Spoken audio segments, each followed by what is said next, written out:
listen, I got to speak on this. Everybody talking about 6ix9ine, this $10 million deal. First of all, that's some internet shit. Ain't nobody seen no paperwork. Second of all, hey, listen, whatever these people want to do with their money, whoever they want to invest in, that's their business. That's their right. Third, stop blaming him. It's his fans. He got his fan base. His fan base make him popular. The popularity brings strings. The strings bring revenue. Any businessman would do business with this kid. Y'all keep crossing the streets with the building. And the building don't got to abide by the code of the streets. So all you niggas running around here crying and mad, man, go step your game up or go figure out something. Go find you a youngster to push or do something. Stop crying, man, about business and what business is. That's just what it is. It's 2019, man. It ain't 1989 no more. Wes. All right, man. Y'all just seen the video. That's Wack 100. He manages quite a few musical acts. Blueface being the one that I know. He's from South Central, I think, from LA. And he said that, you know, all these people complaining. You had Meek, you know, talking about 6ix9ine, and you had other rappers complaining about this so-called $10 million deal that's nobody know if it's real or not. And like he said, nobody's seen paperwork, but he said that he assigned 6ix9ine in a heartbeat, man. Let's talk a little bit about what Wack 100 said. Make sure you hit that subscribe button, bell icon button, share the video, and this business over the streets. You know what I'm saying? What's so crazy about it was Wack 100 was in the streets, but so was, like, you know, DJ Quick, and you had a lot of guys, Snoop Dogg, and now they transitioned into Family Man. He like 40, 50 years old. And at the end of the day, you got a different mentality, especially when it's approaching business and money.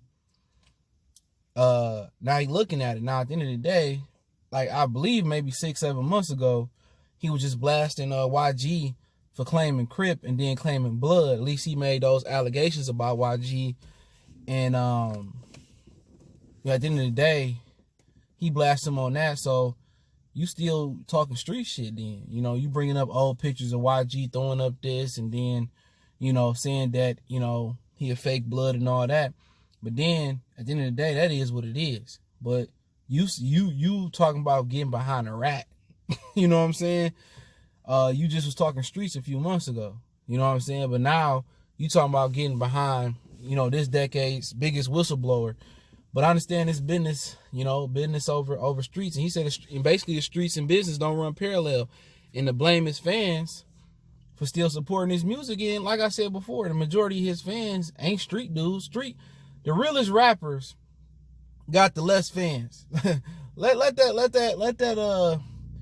marinate like neck bone juice, like Country Wayne say.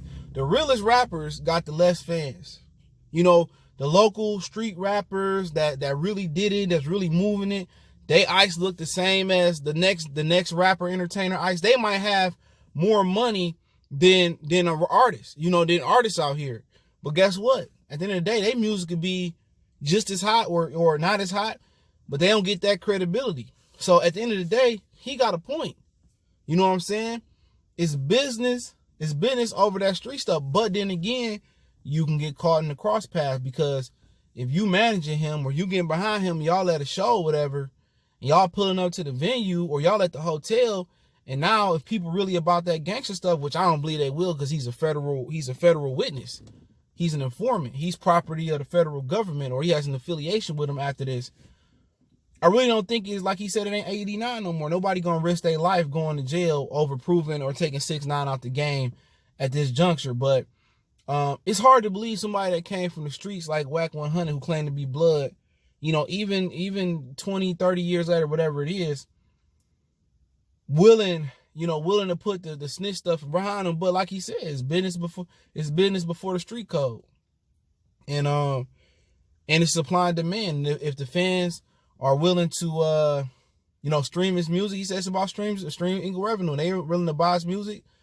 And I hear a bunch of people, oh, I would have snitched too. Oh, they did this to us, baby, man, I would have snitched too. And they're not street people. You know what I'm saying? And they don't understand how the street game go. But it don't surprise me.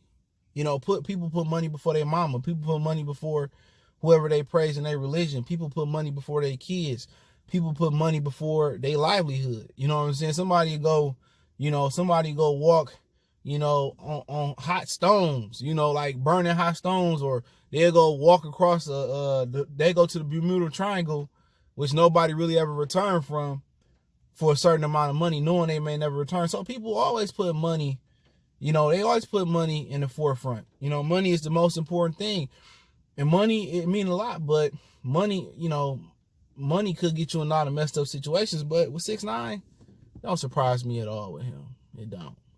You know what I'm saying? All these dudes gonna work with him and get behind him, but it's up to the fans. Like Wack 100 said, it's up to the fans to not demand him, not streaming shit. See, me, I ain't never liked this music.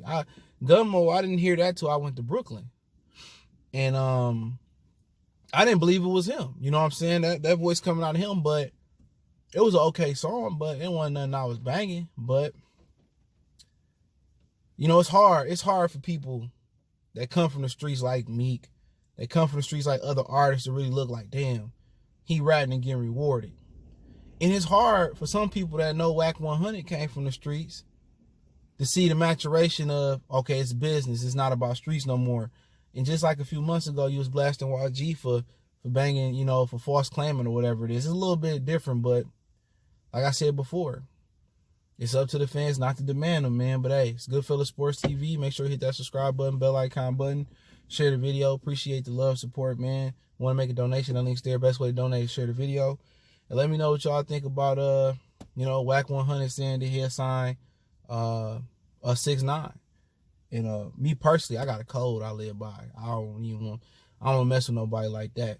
But that's me personally. You know what I'm saying?